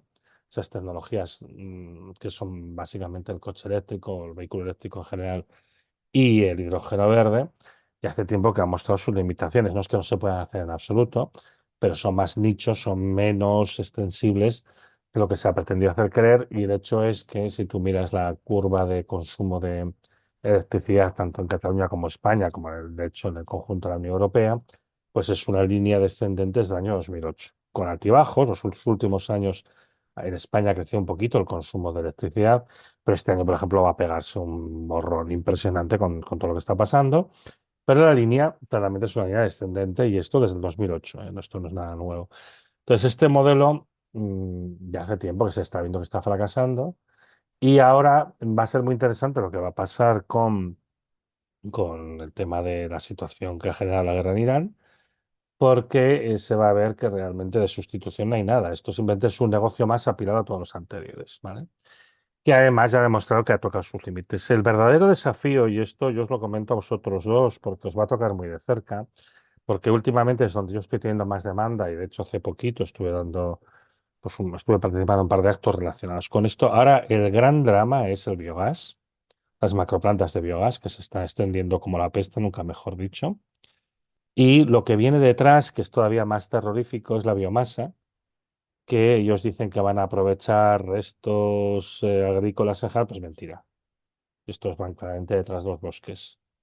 Y claro, el bosque es vida. O sea, si ya sacrificamos los bosques, nada más primero un bosque no es una plantación, es un ecosistema. Esto también intentan hacerse entender a estos. Y la otra cosa es que, claro, que evidentemente no, no se puede extraer leña de un bosque pues, a un ritmo mayor que su tasa de regeneración y además habría que mantener un equilibrio con los nutrientes. Bueno, un montón de cosas que vosotros conocéis mejor. Pero en cualquier caso, un bosque no es un cultivo, no es otra cosa. Entonces, bueno, pues ahí tenemos una situación muy dramática porque claramente a nivel de Europa se está apostando por el aprovechamiento de la biomasa para la producción de combustibles líquidos, porque lo que le está faltando a Europa son combustibles líquidos. Ellos ya han entendido que el modelo de transición eléctrica no funciona, las baterías tienen poca densidad, requieren materiales que son muy escasos y demás, y entonces ellos lo que están pretendiendo es ir a modelos de transformación de la biomasa en metanol y a partir de aquí, pues a partir del metanol, en gasolina y en diésel. Procesos muy ineficientes, que consumen mucha agua, que son muy contaminantes, que dejan un montón de residuos, ¿no? De las impurezas de la propia madera, y que es el modelo que tiene Europa para España, ¿eh? No nos engañemos, este es el modelo por el que están apostando. Esto es una tragedia, ¿eh? Yo creo que esta va a ser una de las grandes batallas de los próximos años. Y recuperando una idea que ha traído antes Ana, ¿no? De lo de la desobediencia civil. Pues yo creo que esta es un poco la situación a la que estamos abocados en todos los frentes, ¿eh? En uno es decir, vamos a hacer la agricultura que realmente va a ser sostenible y que además nos va a permitir mantener una agricultura climáticamente adaptada a los retos que nos va a plantear pues, el cambio climático, por una parte, tanto por preservación de la humedad como para control lo que se pueda de la temperatura, integrado en su entorno. Y luego la otra cuestión es, bueno, pues no vamos a permitir estos atropellos de estos macroproyectos. Ya bastante ha sido, bastante terrible ha sido pues sufrir el macroatropello de las macroplantas de eólica y de fotovoltaica para que ahora pues nos introduzcan todos estos temas de biogás y luego biomasa. Y atención, porque aquí está siempre la dificultad. Es que no es que un parque eólico o un parque fotovoltaico incluso, que me parece una idea más absurda, o una planta de biogás bien gestionada, bien planteada, o incluso una utilización razonable de la biomasa, no sean cosas que no se puedan o incluso se deban hacer. El problema es que los planteamientos que se están haciendo son planteamientos destinados a la maximización del beneficio del capital y no la maximización del beneficio social. Y entonces, a partir de ideas que en sí mismas, bien gestionadas, podrían ser correctas y buenas, y cuántos años defendió el movimiento ecologista el uso de las energías renovables, y cuando por fin se empiezan a implementar, se hacen con un modelo extractivista, destructivo, que para nada tiene en cuenta la realidad social y la importancia del sector primario, ¿no? Pues aquí vamos un poco a una repetición de esa misma jugada. Entonces, ahí siempre ese es el gran dilema que hay, por eso muchas veces se utiliza el término macroplanta, que no siempre describe la realidad, que es más compleja, obviamente, pero a veces esto ayuda para decir si el problema no es el hacerlo, sino es el planteamiento que tú tienes cuando lo haces y el objetivo que tú estás persiguiendo, ¿no? Y yo creo que lo que hay que hacer es cosas que sean realmente necesarias y útiles, porque bueno, esto con las plantas de biogás, esto bueno, supongo que también lo sabéis bien, es aparte de todo el problema que se puede generar de contaminación, porque una cosa es hacer biogás a partir de deyecciones de animales o restos agrícolas y otra cosa muy distinta es cuando te empiezan a meter lodos de depuradoras o pues, residuos de origen industrial, vete a saber qué.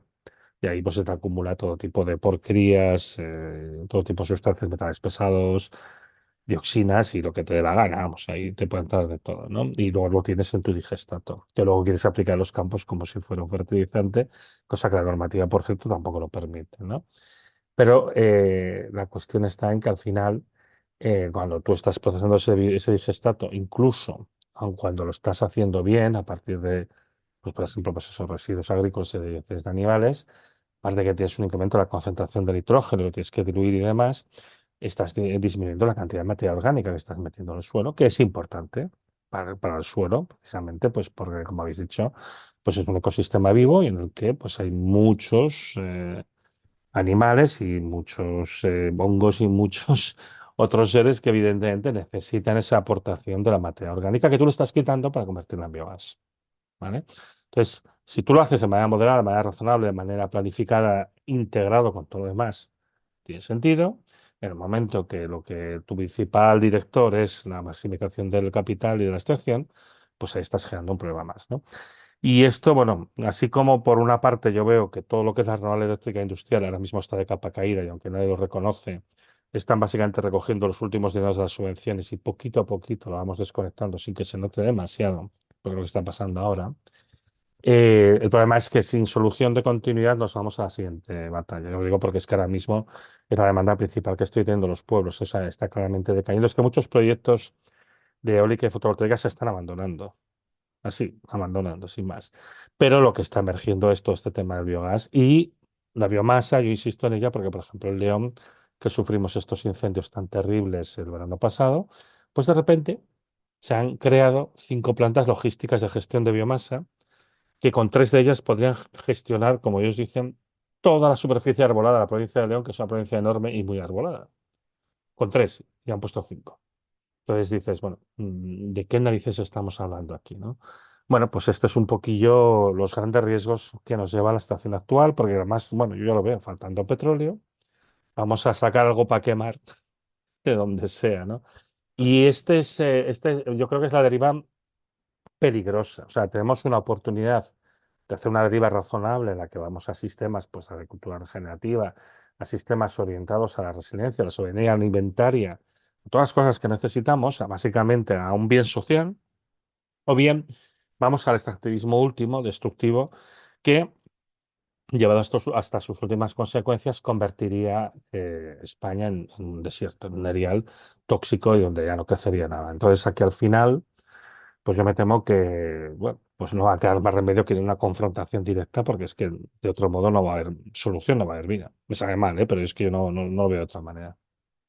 Gracias, Antonio, por tu realismo. A mí me sabe igual de mal y tanto, porque, bueno, como bien sabes, yo pasé unos años militando en un movimiento que se llama Rebelión contra la Extinción. Hasta que, bueno, pues nos infiltraron tantos policías, policías que eran parejas de compañeros míos, policías en todos lados, como si fuéramos los criminales nosotros. Como si nosotros y nosotras fuéramos las personas que estábamos dirigiendo el colapso y la extinción. Y unas campañas de odio por parte de gente que no voy a ni siquiera nombrar, que te quitan las ganas de nada, te quitan las ganas de todo. Tienen éxito, ¿eh? Voy a reconocer que tienen éxito, porque si te meten miedo y campañas de odio y de convertirte en el malo durante años, pues oye, tiene un impacto, no lo voy a negar.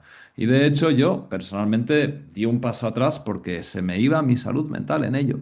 Entonces no lo digo, esto no lo digo para ni dar pena, lo digo porque las personas que nos vean, sean campesinas, sean agricultores, sean técnicos, sean quien sea, que por favor reflexione acerca de lo que sostienen los movimientos climáticos, los movimientos de defensa del territorio. Ahí hay gente de derechas incluso, hay gente de izquierdas, hay gente de todo tipo. Hay gente que de alguna manera nos significamos por lo sencillo, lo básico, lo esencial y lo humano. Y podemos tener diferencias en detalles al final. Pero no os olvidéis de las activistas, por favor, no os olvidéis de las personas que todavía se atreven, de las personas que todavía se juegan el pellejo, de personas cuyos teléfonos móviles están intervenidos por haber intentado hecho la defensa de tu vida y del policía que te pega también. En fin, y pensaba que quizás no iba a hacerlo, pero os voy a enseñar esta etiqueta, esta pegatina, sí, de un movimiento que todavía me da esperanza, que viene de Francia, que está en Cataluña, que está en otras partes. Y sí, podremos hacernos los pijos consumistas y decir, mira, ya se arreglará solo. Podremos dormirnos y permitir que suceda el colapso y la extinción.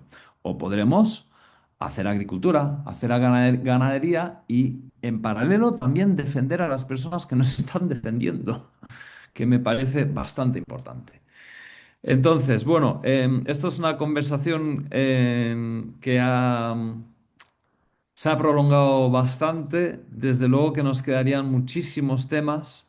Y sé que además Antonio se tiene que ir, lamentablemente. Pues entonces, Antonio, querido, muchísimas gracias.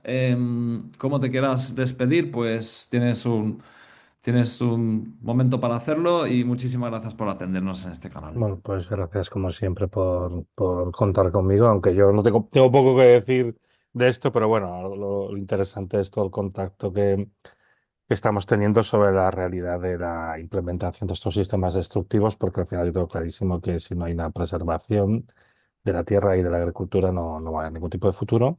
Y antes de despedirme, hacer un pequeño anuncio. Estamos montando un grupo de personas que estamos vinculados a la academia y al mundo de la divulgación de los problemas de sostenibilidad de la sociedad y particularmente de agotamiento de recursos y de ambientales. Estamos intentando montar pues, una gran actividad que cubriría del 13 al 19 de abril de este año, básicamente para explicar por qué de dónde estamos no vamos a salir haciendo las mismas cosas que nos han llevado hasta aquí, ¿no? Y es importante que la gente que pueda intente participar en todas estas actividades. Vamos a intentar cubrir las 50 capitales de provincia del Estado español en esta semana y algunas ciudades más, si es posible. Y el objetivo al final es eso, es que intentar llegar al tipo de personas que normalmente no se llegaría, pero que se van a movilizar en cuanto vean que la gasolina llega a 2,5 euros, 3 euros, pues va a decir, oye, aquí pasa algo muy gordo y que van a querer entender por qué pasa esto y realmente si vamos a poder volver hacia atrás, ¿no? Pues animaros a que estéis pendientes, vamos a hacer publicidad en los próximos días, las próximas semanas, porque ya no queda mucho para esto.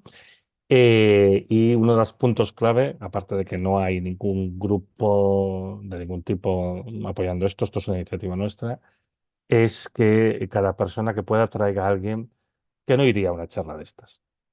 O sea, la idea es traer a tu vecino del quinto o yo que sé, a tu abuela Ricarda, alguien que no cree que esto vaya con ellos, pero que en realidad sí que va y mucho, porque el objetivo es abrir los ojos de la sociedad española.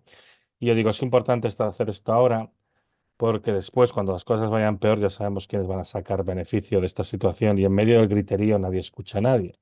Entonces es importante que antes de que empiece lo peor, pues la gente pueda escuchar una voz que primero viene del mundo de la ciencia y de la divulgación, que dice, oye, a lo mejor lo que hay que hacer es cambiar la manera de hacer las cosas. Y nada, de nuevo, pues muchas gracias por el tiempo y bueno, pues seguimos hablando. Venga, hasta luego.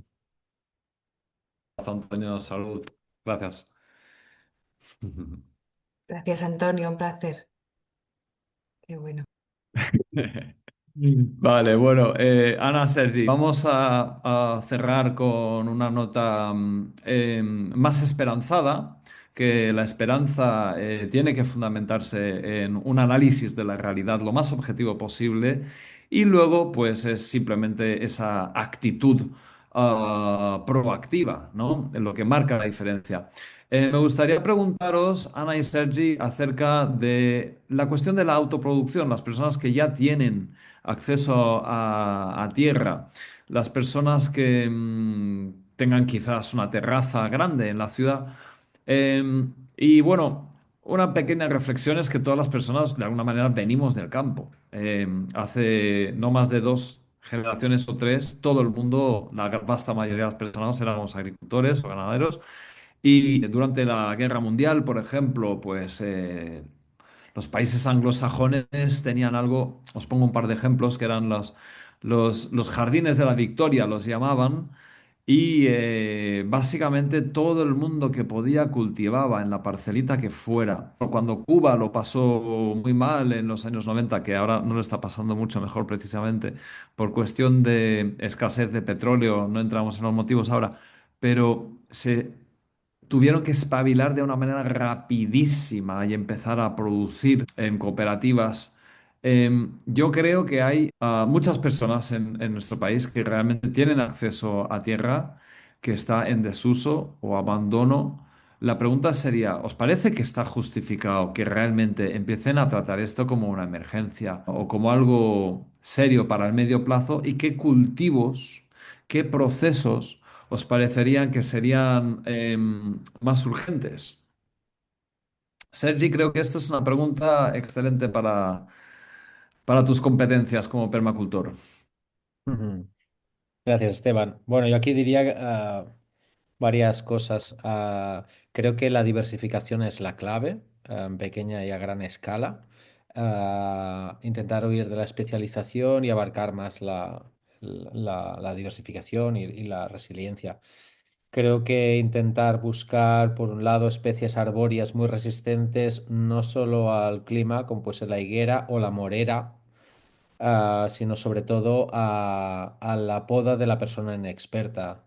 Tanto la morera como la higuera se adaptan muy bien porque siempre van a producir en la fruta de la rama que va a crecer, con lo cual aunque le pegues un tijeretazo, va a producir. Eso no le sucede ni al melocotón, ni al ciruelo, ni demás. Creo que estos cultivos son interesantes. Luego apostar por cultivos que puedes comer en fresco, deshidratado o transformado. Es algo que creo que es muy interesante. No es lo mismo, pues no sé, por decirte, un melocotón, tener que hacer mermelada que necesitas azúcar, que por ejemplo un higo seco, no es lo mismo. O, bueno, luego el tema de la diversificación en hojas, muy importante tener muchos nutrientes en formato hojas. Ya sabemos también muchos tipos de cultivo en vertical. O sea, potenciar los cultivos verticales son más interesantes que los horizontales, es decir, una col de Bruselas produce mucha más comida que una coliflor en poco espacio. Plantas perennes tipo cebollino también súper interesantes. También hay que tener en cuenta si tienes mucho o poco sol, mucha o poca agua. Y aquí, por ejemplo, diría, hay que buscar cultivos muy resilientes como el yacón. El yacón, la pera de tierra, muy interesante por todos bueno, tiene un montón de beneficios, sobre todo que sirven mucho a nivel de calorías en una época donde no hay tantas en la naturaleza. Y luego el tema de cierre de ciclos, ya sea producir setas con restos de café o de leña o de hecho también con paja, el hecho de tener un par de gallinas o patos o codornices para que te hagan dos huevos, o sea, no pensar solo en el modelo gallina, sino también en pequeña escala, creo que es muy interesante. Y cerrar ciclos, es que lo veo que... Pero es que además eso es independiente de lo que vaya a pasar. Creo que eso te da una resiliencia, un empoderamiento, un conocedor de los tempos de la naturaleza que creo que siempre viene bien. No sé, esa es mi visión. Si quieres aportar, Ana, más cosas que veas. Magnífico, Sergi. Yo aportaría también la parte de conservas, ¿no? De aprender a hacer tus conservas, fermentados, que son buenísimos para la salud y pues con toda esa microbiología que te metes al cuerpo y que te permite pues esa explosión que vas a tener en primavera, verano de alimento. Antes cuando decíamos, ¿qué hacemos este verano? Bueno, pues todo lo que te sobre, salsitas de tomate, fermentados, hay maneras muy sencillas de hacer fermentados y hay un montón de talleres online, de cosas así. Muy sencillito con un poco de vinagre, con un poco de azúcar, pero poquito, no pasarse tampoco con esos productos, no hace falta, es que no hace falta, con muy poquito y te queda un sabor y un crujiente súper rico de las verduritas. Y guisos, hacer muchos guisos, cocinar en casa, ¿no? Hacerte cursos de cocina, al aprender a usar esos productos, ¿no? Esto es súper importante. La gente, bueno, pues en algunos sitios se desconectan mucho, ¿no? De cómo procesar después esos alimentos, ¿no? Así que el volver a procesarlos y a conservarlos de esa manera casera, magnífico. No hay nada mejor que tener tus plantitas, aunque sean poquitas, en tu terraza, en tu pequeño espacio y consumir lo que viene de ahí y luego incluso preservarlo y luego comerte eso en invierno, eso es una gozadera. Así que sí, este tipo de cosas, diría yo.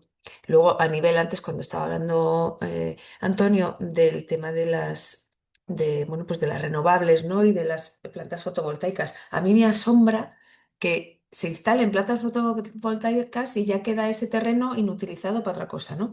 Cuando en realidad, si se hace un buen diseño, que hay que hacerlo adecuado y pensándolo de antemano, por supuesto, se podrían poner plantas fotovoltaicas en zonas muy degradadas y aprovechar para pastorear, y para eso hay que hacerlo un buen diseño, instalarlo bien para que sean plantas que puedan sostener, puedan soportar, ¿no? El tener ganado por ahí. Entonces, esos años útiles de la vida de la planta solar, aprovecharlos para regenerar ese suelo bajo los paneles y cuando se quiten esos paneles, porque ya tiene una vida útil limitada, pues que te quede un suelo regenerado y puedas hacer ahí otros cultivos, ¿no? Ese sería un mejor uso de eso. Y sin embargo, es la excepción el que se meta ganado, ¿no? Sino que se tiende a manejar con herbicidas y con, en fin, suma y sigue, ¿no? Así que este apilar funciones, ¿no? De la permacultura, el hacer múltiples cosas y múltiples funciones en el mismo espacio. Creo que tenemos que realmente cambiar el chip de la cabeza de poder pensar de esa manera. Mm. Y sobre todo, así como mensaje final mío, lo que decías de la esperanza, ¿no? Hoy en día lo más revolucionario es conservar la esperanza y nutrirla. Entonces, mm, la esperanza no es, ay, bueno, nada, yo me quedo aquí meditando que todo va a salir bien y va a ser como tenga que ser y no todo zen. No, es acción esperanzada, eso sí. Y para eso ha de ser capacitada. Entonces, acción capacitada, esperanzada. Eso es para mí un puente. Gracias, Esteban. Bueno, muchísimas gracias, Ana. Yo por ir cerrando ya, porque hemos tratado muchísimos temas, diría que sí, el sistema en el que estamos no tiene que ver con los ciclos de la vida, no tiene que ver con el sostenimiento de la vida, el desarrollo del amor, la evolución de las personas. Y va a dar sus últimos coletazos. El tema es que no nos arrastre, ¿no? Yo creo que, sinceramente, realmente es posible que hayamos aprendido la lección de las renovables eléctricas industriales a gran escala. Muchísima gente se ha indignado con eso.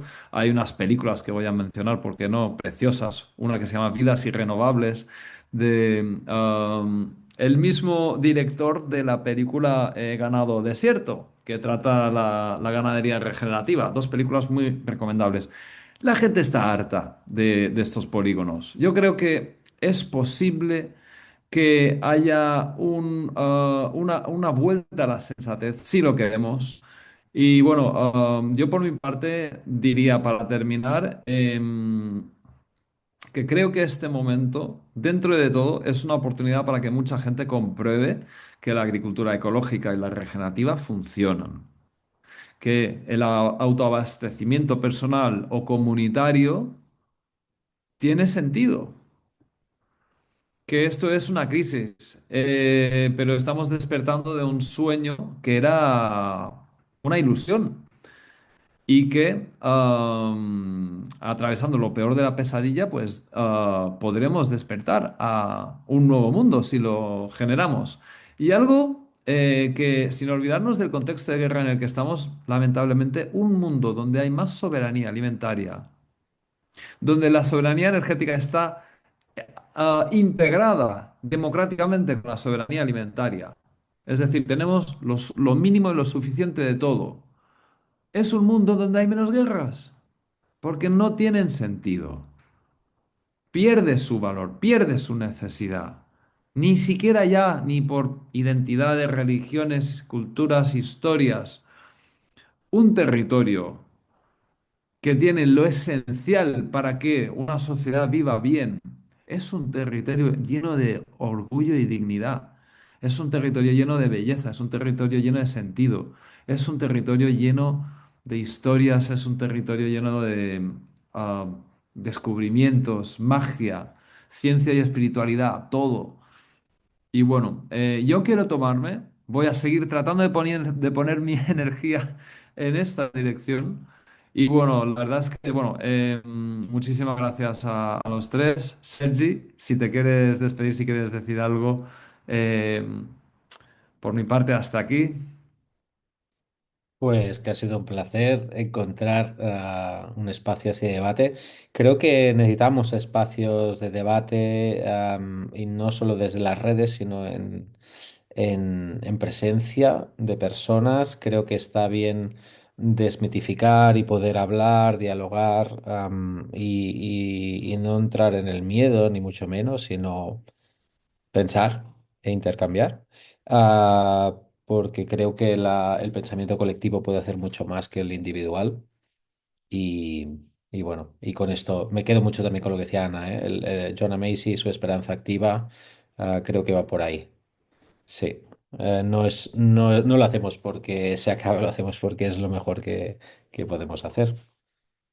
Qué bonito, pues muchísimas gracias porque con eso me honras indirectamente, porque mi canal es un permanente reconocimiento al trabajo de Joanna Macy. Y por eso hablo de permacultura Gran Giro.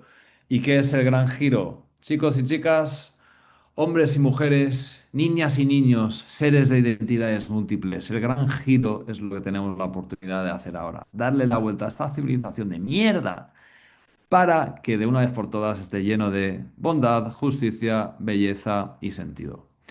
Muchísimas gracias a las tres participantes. Seguimos y en otra ocasión volveremos a compartir. Gracias.